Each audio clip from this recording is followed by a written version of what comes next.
Massively. I still remember to this day, flying into Tianjin Airport, and there's a driver waiting for me, and I came out of the airport to like a 5 or a 6 way junction, and there's a guy standing in the middle of this traffic, whizzing left, right, back, forth, every which direction you can imagine, and a few you couldn't imagine as well.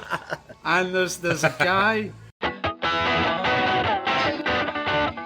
Lee Davis and Gwilym Roberts are the two IPs in a pod, and you are listening to a podcast on intellectual property, brought to you by the Chartered Institute of Patent Attorneys.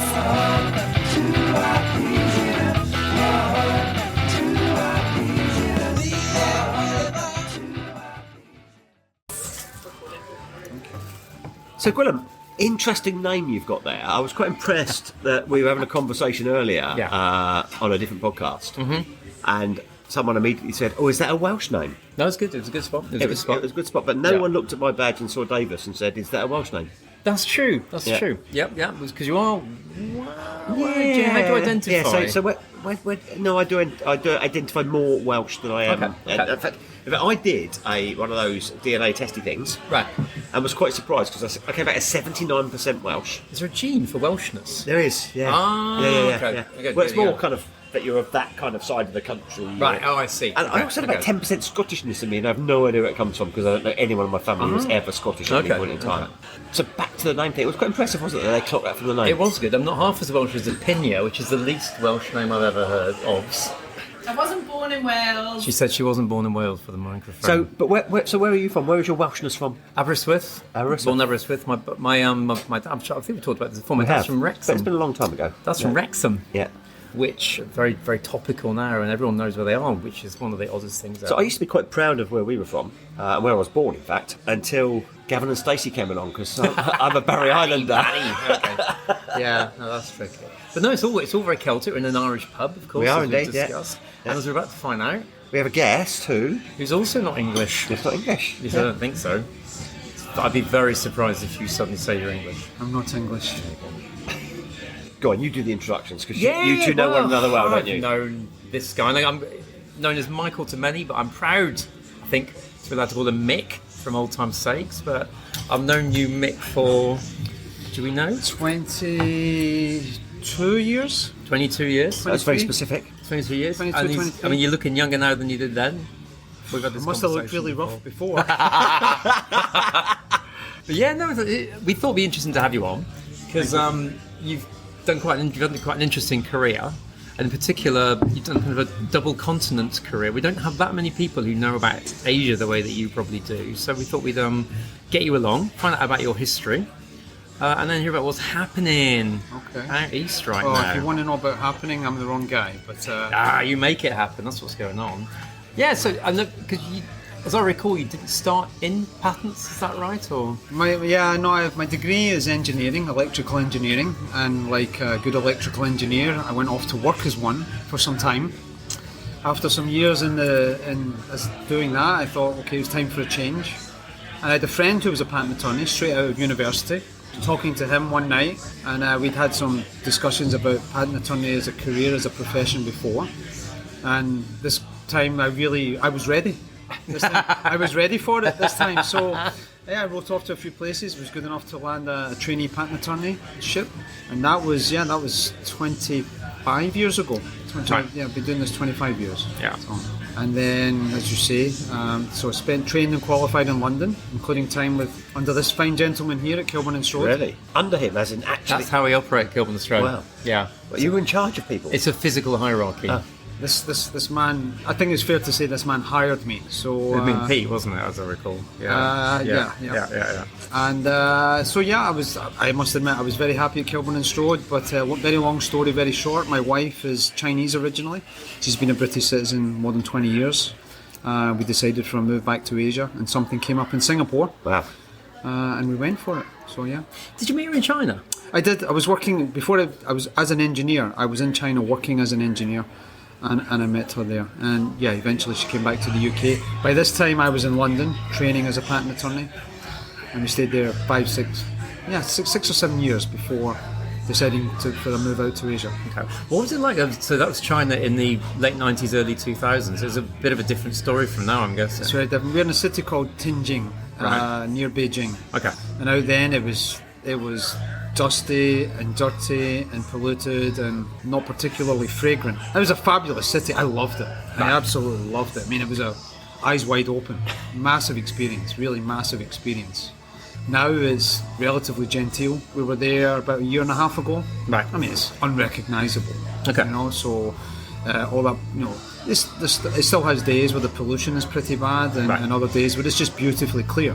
Yeah. You know, so, but, you know, you don't have the dirt and the dust in the same way that you had. You know, it's become a very sophisticated city. It must be quite a bit of culture shock, though, going back then. Massively. I remember. I still remember to this day. You know, flying into Tianjin Airport, and there's a driver waiting for me, and I came out of the airport to like a 5 or a 6-way junction, and there's a guy standing in the middle. There's traffic whizzing left, right, back, forth, every which direction you can imagine, and a few you couldn't imagine as well. And there's a guy, there's a security or a police officer standing in the middle of the road, looking utterly disinterested. I'm like, what's he doing there? And I realised there's some guy squatting in the middle of the junction, just hitting the road with a big hammer. And I'm thinking, oh my God, where am I? And it was just like, here we go, and then strap yourself in. And it was, I must admit, it was just I loved it. It was fascinating, absolutely fascinating. Sorry, because you drive. I went out to Asia in the 70s to this similar kind of culture shock. I'm actually quite interested in this bit of the story, funnily enough. So things like how many kind of Western engineers were you in a mixed team? How did it work? So I used to work for big construction companies. They would design and build pharmaceutical plants, fine chemical plants, and I was out there for there was a construction of a big pharmaceutical plant going on in a place called Suzhou, which is not, you know, sort of in the Shanghai vicinity. Yeah. You know, it's probably about 250 kilometers, but you know, for China that's in the hood. Yeah. But the client in that big pharma company, they decided to engage a design institute, and they were in this Tianjin. Yeah. So I was the lead electrical engineer on the job, and got shipped out there with the lead instrumentation engineer, the lead mechanical engineer, the lead process engineer, and so on. We went out there kind of to supervise things. So there was a big Motorola plant there, so there was quite a few Americans. There was a Swedish pharmaceutical company out there, so you would occasionally come across a few of their guys. But yeah, I mean, Westerners were few and far between, and you'd be walking around the streets, and frankly, you'd attract a lot of attention. Yeah. You know, like little kids are running up to you and shouting, "Hello, hello." And you shout back to them in hello in Chinese, and they thought this was the funniest thing ever. You know, they did it. So it was really just an amazing experience. That's cool. Yeah. I guess I'll move on for a minute, but this era interests me. That, I guess, was when China was really trying to re-establish itself as a kind of high-end industrial setup rather than, you know, just cheap plastic and stuff. Yeah, I think so. Yeah. So I mean, this was like the pharma plant was. So I went out there on what was supposed to be a 2-year job, but the part of the project I was working on got cancelled after 6 months. So in effect, I was there just long enough to get myself a wife, basically. But yeah, this is really like fine pharmaceutical processing. There was a primary plant, and what they continued on with in the end was a secondary plant, the packaging plant. So they ended up they were shipping in like pharmaceutical product to be packaged. Yeah. Instead of manufacturing or making the pharmaceutical product there as well. Yeah. Then you head to London then, and again, you're not English. We've established this very clearly. Why London? Why not back up to Scotland? It's just really following the opportunities. The kind of work that I did at that time, I always seemed to be ending up in places that I didn't really want to be. I finally managed to wangle myself a job in London, which I was over the moon about. Yeah. And then 6 months later, I just, you know what, I want to do something different, you know. So it was then about that time where... Was that Alan that your Yes, mate? my good friend, Mr. McDougall, Alan now of Matheson Squire. I know the name. Yeah, hello, Alan. Yeah. So Alan was in my class at university. We were in the same. We studied electrical engineering together. So he was the one that said, "Why don't you give this a try?" And so here I am now. And your wife came. I love this. Like, this is your life, isn't it? It By the way, is, yeah. we're going to Have bring you got a Alan red book? McDougall. Yeah. Come on out, Alan. Come on out, Alan. My parents-in-law in the back. Yeah, so your wife came over. She followed you. Eventually, yeah, probably a year and a half, 2 years later, something like that. She Okay. finally came over to stay. She'd been over to visit once or Sure. twice. Yeah, She yeah. finally came over to stay. Yeah, and so we eventually set up. We had an apartment in Ealing. It was all very nice little. I must admit, I quite enjoyed living in Ealing. So coming into, and it was very convenient coming into Holborn on the Central Line. Yeah. So Yeah. very, very convenient. And I remember, obviously, we joined us, and we never looked back. I mean, that's when it really began for Pilgrim's Stroke, for sure. So, but leaving when I left, Then business took off. And then you dropped the bombshell about heading out to Singapore. Yeah. And I think you remember you saying that your wife, she missed Asia, or you Oh, missed Asia? she had a good education from a good university in China, and she was finding it difficult to find somewhere that would recognise that. So Okay. yeah, that was part of the plan at that time. I mean, must admit I was very, very happy working with these guys. Possibly the happiest I'd ever been in a job. Oh. But yeah, I think to move, I was okay. It felt like it was time to try something back out in Asia again. So And Singapore, what a great place to be as well. I must admit it has been good. It is a nice place to live. Yeah. There's no So doubt how long about have you been there? it. This year it'll be 20 years. Wow. 20 years, yeah. Well, I've popped out. I mean, I visited you out there once or twice now, I'm sure. Yeah, It's such a lovely place to go as well. I don't know, because I don't know all this, even though I know you quite well. I don't know a lot of this. I'm interested. But obviously in Singapore, you started working for a firm that was out there. It was Lloyd Wise. I went for what was Lloyd Wise at the time. Yeah, I'd never worked for them in the UK, but yeah, it was a good opportunity and went out there, and yeah, they were very good to me as well, frankly. So, but yeah, then my wife was we were expecting her first and, well, as it turned out, only child. Okay. So it just felt like time to do something else, which and in the end I needed some flexibility. I decided to make the very foolish choice of setting up on my own. So first I thought I can do just a little bit of freelancing work, and but in the end I was like made the decision. You know what? Let's try as a real patent agency. Let's act for our own. We'll get our own domestic clients, and we'll do incoming work for international clients, and still to this day it's a small firm, but it's frankly, I feel like I found my niche there, so it's a nice little size. What do you like about it? I suppose in bigger firms, I mean, there's a lot of infrastructure in place in the bigger firm. So in the smaller firm... And smaller firm, I mean, having worked in massive corporations before as an engineer, I kind of had enough of these massive hierarchical structures, layer upon layer upon layer of hierarchy. And that was one of the things I liked about moving into the patent attorney profession, because at the time you go into a firm that's a certain size, and there's you, and above you is possibly the partner directly. That's it. Yeah. There is no layer of hierarchy. So that's part of it. If there's team building, you know what? We don't have to plan team building. Yeah. Let's go for lunch. Yeah. Let's go for lunch. And a huge amount of autonomy. Yes. Well, that's right. Yeah. So I'm like chief of police. Yeah. So I can do what I want basically when I want as well, and I don't need to build a business case to come to INTA in San Diego. I don't need to convince a bunch of other partners that I should go. Well, can I do a little diversion? I know you're going to come back. Yeah, that's fine. Yeah. So, because you mentioned INTA, so why is it so important? I had kind of forgotten how important it was. Okay. I don't do INTA every year. I didn't go last year. Obviously we were in Singapore, and that was very good, and we did everything. We had a small reception, and that went fabulously well. But before that, the last time I had been to INTA was Seattle in 2018. Okay. I don't go every year, but actually, I have a bunch of good meetings here, catching up. Mostly, almost exclusively, I'm meeting with people I already know. So it's not about new business. You're picking up some useful new contacts. Yeah. And I was just checking my email on the way over here, and there's some new LinkedIn contact requests dropping in my email inbox. Perfect. And interesting looking contacts as well. So it's a bit of both. But So it's not hard sell, it's not promo, it's getting here, networking with people, and if you pick up a few contacts and stuff. Exactly, yeah, exactly. So, I was at a reception earlier, and bumped into someone, and within 2 minutes they said, "Did your firm file in my country?" Yeah. You know, and because we were only saying earlier, weren't we? We had a little walk around earlier and saying how tough it looks for people that are really trying to use it as a platform for new business. Yeah, the networking space is a bit brutal, I think. Yeah. so yeah, no, frankly, if I didn't make it to INTA, it wouldn't be the end of the world. Yeah. You know, but I'm reminded how good it can be, and so far, we're what, halfway through here, Yeah. and actually it's been really good so far. It's been really good so far. London next year, you coming?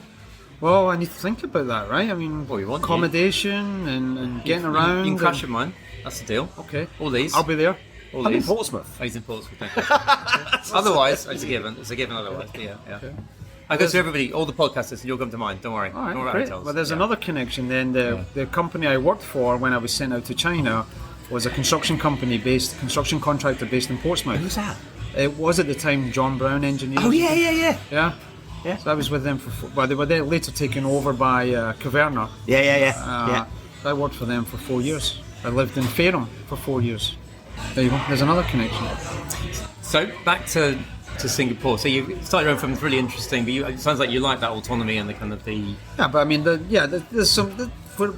With no matter what you do, there's some give and take, right? So, for example, you as the chair and a partner at Kilburn and Sword, you don't have to do everything. Although I get the impression at times you think you have to do everything. Oh, he does. Yeah, he does. He I've been absolutely told off does. my opinion for that as well. But yes. You don't have to do everything. Yeah, And yeah. so, I mean, now, everything, the office is set up. I mean, we use the same docketing system you use, so it's incredibly sophisticated. And when you have these kinds of systems, when you set it up, and it takes very little maintenance after that. So things just happen. Things just happen. But there is ultimately, when you're setting that up, everything relies, everything lands on you, and making sure things happen in the way you want them to happen. Yeah. You don't just wave your hand and say something like, you know what, I don't like this process flow. I have to sit down and think, okay, how do we want it, and how do we make that happen? Yeah. So, we need to do a bit of business development work. Some of my colleagues are less excited at the prospect of doing that, so that falls to me as well. Yeah. So there's a bit of that. But on the other hand, we don't have partners meetings where we spend 3 hours debating what colour of toaster to buy for the kitchen. So there's pros and cons. With everything. You're making partnership sound so exciting. No. I mean, we have a very clear-cut set of recommendations now. It's not an open conversation now. We've got 3 colours to choose from. So 3 toasters to choose from. 3 toasters to choose from, yeah. But then again, they've got the number of slices and how that stays. It can get complex, you're right. But, so, I know that I get that you travel around that region fairly regularly as well. I mean, on business, I mean. You seem to kind of... A little bit, yeah. Not as much as I could, or maybe even should. So I did a trip to Seoul in September. Just catching up with people I know. There's no cold calling and saying, can I come and see you? You don't know me, but can I come and see you? The time I had there was filled with meeting people I already know. Yeah. I had been thinking about doing a trip to Japan. I haven't been there for maybe 6 years. Yeah. I thought about doing that sort of February, March time, but the way things just fell out, it didn't happen. Right. So maybe Yokohama in September for the IPPI meeting. Yeah. I don't know. So I used to do, when I started the firm, I was supporting a lot of litigation in Malaysia, patent litigation. Really? So I was up and down there quite a lot. Yeah. But not for all. But then as the firm grew and the practice took up, your approach to do opinion work, and I've got three patent drafts on my desk. I can't do an opinion now. So we haven't really been deeply involved in litigation for some time. And the Singapore, it feels like quite a hub generally certainly in Southeast Asia. It's a little tiger or whatever, isn't it? I mean, is that from an IP perspective as well? Is Singapore a fairly significant jurisdiction? It depends on who you talk to, I think. For trade, I think many people talk about Singapore as being key. Where we find is quite useful for some clients is if you get granted patents in Singapore, for example, you can then there's a PPH agreement for the rest of the ASEAN states. Okay, yeah. And places like Thailand, Malaysia, Vietnam, they're Indonesia. They're not particularly fast. There's a bit of a backlog at the Singapore IP office just now as well, which makes that a little bit more difficult. But from a strategic perspective, that can be very useful. Sort of way in. Yeah. Or it kind of greases the wheels a little bit in other countries, right? And not with any sort of negative connotations or anything. It just makes things a little bit easier. Yeah. I think lots of the patent examiners in some of the other Southeast Asian states are quite happy to look and see what happens in other jurisdictions. And if you say, okay, we have a granted patent in Singapore, okay, that's good enough for us, right? So that's one of one. What you can do is what you can do with trademarks. Trademarks, it's an important jurisdiction for trademarks because it's such a big and connected shipping port. So gateway, customs seizures, and you can't do that for patents, of course, but you can have it for trademarks. So and there are some. I think I've seen other people talking about Singapore being strategic about because it's the big player in the region, and you look at it gives a sort of message that we're serious about the region, and so we want to file and have IP protection in Singapore. Because I did proto patent litigation in Singapore probably in the late 90s, early 2000s about aeroplane seats. But I remember at the time, it's a pretty cool case, but I remember at the time that the law was quite old British, it was a 49 Act. Yeah. Is that still the situation? No, there was they modernised the Act in 95. I think they call it, I can't remember if it came into force in 95 or 96, but basically they followed very closely the UK Act 77. Okay, they moved to that. Okay. And some sections of the Singapore Act still repeat word for word sections from the UK 77 Act. So but they still had their own tweaks. They had a type of there's a type of modified examination where you basically you get a granted patent in Singapore, in the UK, a bunch of jurisdictions like the UK, EPO, US, and a few other places as well. You file a form at IPOS and say, okay, we conform the claims to those as granted in this other jurisdiction. Let's have a patent for that. They call it the self-assessment system. Yeah. Okay. You could get, and even if you used IPOS for substantive examination, if you had a negative examination report, you could still pay the grant fee on it and get a granted patent. I doubt you would. You imagine you would have some difficulty enforcing it, but that's what you could do. Okay. So they still had its little quirks, and that was really down to the fact that they didn't have any patent examiners. Do you still engage with SEPA? Not so much lately, no. Not so much. I remember writing a few articles some time back. I said it so long ago I can't even remember what it was about. I did a review of. I remember I did the review of a previous edition of Tyrrell and the Law of Patents. So I remember doing the book review for that. But yeah, that's not had much. I thought about trying to the main I think contact, the main liaison SEPA does in Singapore is through the Association of Singapore Patent Attorneys. Yeah. I was on the executive committee of that for a while, but it's going back some time. Okay. So the other one, I'm maybe a little bit more active in the Asian Patent Attorney Association. APA. Right. I sat on the patents committee of that. The Patent Attorney Association has a patents committee, which always amused me. So I sat on that and represented Singapore at the patents committee meeting for about 6 years, I think it was. But I think most of the liaison SEPA does with Singaporean bodies is with ASPA. Yeah. Okay. Which I'm not so much involved with. And I don't know the kind of ecosystem in Singapore at all. So is it a regulated situation? Are there restrictions in terms of representation? Yes, there are. You have to be a registered patent attorney in Singapore. You have to go through the examination system. There's one of the local universities does. They used to do a course which was very similar to the Queen Mary course, but it was condensed into 3 or 4 months. They now changed it a bit, so one of the universities does that, and you have to take the final exams. And it's patent drafting, amendment, INV, and there's a legal paper as well, which it's almost like a hybrid between the UK practice paper and the EQE paper D. Okay. So it's almost, and then you get qualified. So I went out there just after getting British qualified. I only had to do the legal paper. Yeah. So there was recognition that. Yeah, I took it not long after moving there, which was probably around the time that I was. In fact, I was waiting on my results of the EQE as well. So I'd done the EQE legal paper D as well, and so yeah, it felt okay. Have you been able to maintain the European side of stuff, or is that gone because of jurisdiction? And well, there's the jurisdictional issue there, yeah. So I maintained my fellowship of SEPA. Yeah. So and we've talked about business practice stuff previously, a few years back. Yeah, I remember. Yeah. So I maintained my fellowship of SEPA.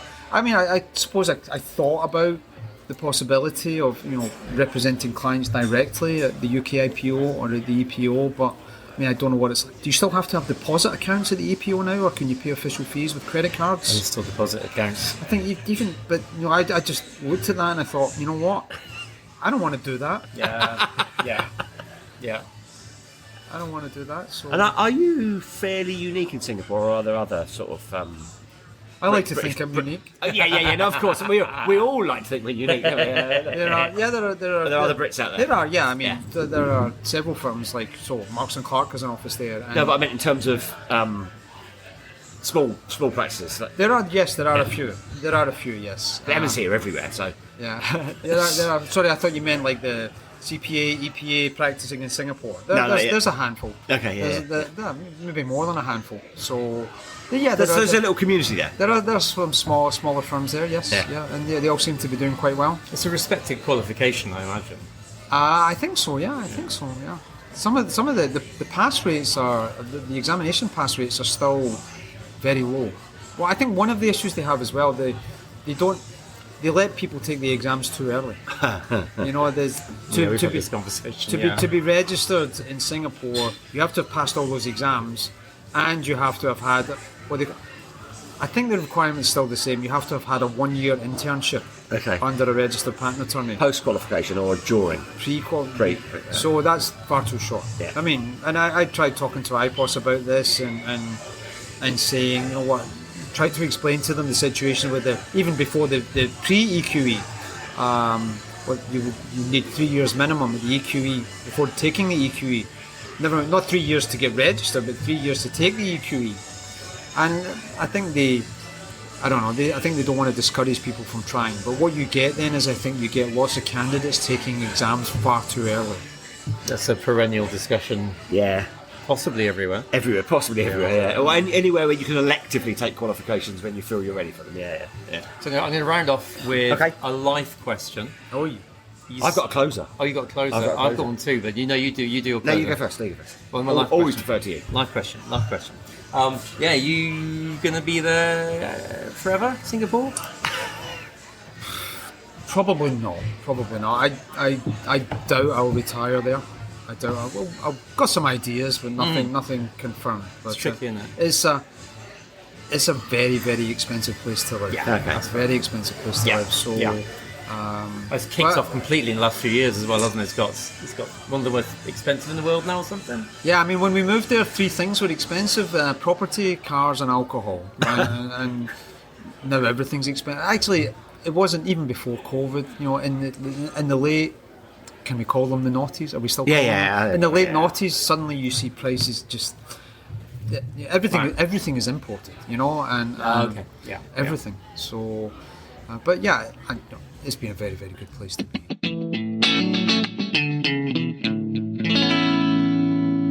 Sort of nicked McClosure. Oh, I didn't know that. Yeah. I think it's related. So the way this works is I normally ask him a question, then I'll ask it of you, and then he'll ask me the same question. I've not actually thought about my answer to this one in advance. Oh, good. I like these because I feel less pressure. So I was quite taken by the move to Singapore and sort of how that's worked out. So Gwilym, if you weren't where you were now, and I know you love where you live, yeah, where would be your next destination? Where would you choose to live? Oh, I'll be back in Hong Kong. Yeah, for sure, absolutely. Not dissimilar to me. I don't know if you got a taste for it the first time you went out and thought I want to go back, but that's what I've got, and I love it out there. Yeah.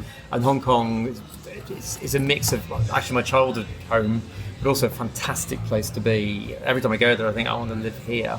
But again, for slightly not dissimilar reasons, but some extra reasons, it's just not feasible, which is a real shame, actually. Yeah. Hong Kong's an amazing place. I mean, I remember the first time I went there, there's a buzz in the air there that I'd never experienced anywhere else, and that's largely why we first thought about trying our arm there before the opportunity came up in Singapore. And you? an Indonesian beach or a Thai beach. No, I know you're a surfer. That would make sense. Yeah. Very bad surfer. Oh, so I was assuming you'd retire back to the UK. I couldn't take that climate again. I was going to say no. I was going to say. Sorry to all those British people that are listening, but I couldn't take that climate again. Oh well, no, your retirement plans suit my retirement plans. I'm going to come and see you wherever you are. That sounds really good. You can stay at my place. I think it's really fair. Lee. Yeah, so I like my sea fishing. Yeah. So I would probably go somewhere like this. Sounds really sad, doesn't it? Maybe the Witterings or Selsey or somewhere like that. Oh, that's good. I know not a million miles away. But just somewhere where I could sort of walk out of the house, walk down the beach, and just set the rods up and sit there all day. Brilliant. And listen to 2IP's INTA Pod on there'll be other people doing it by then, of course. Oh, that's true. Yeah, there'll be You're never giving this up. You're never giving it up. Come on, we know this. Thank you so much, Michael, for spending time at INTA with us on the podcast. Thank you for the invitation. Thank you, as ever, for being an amazing host.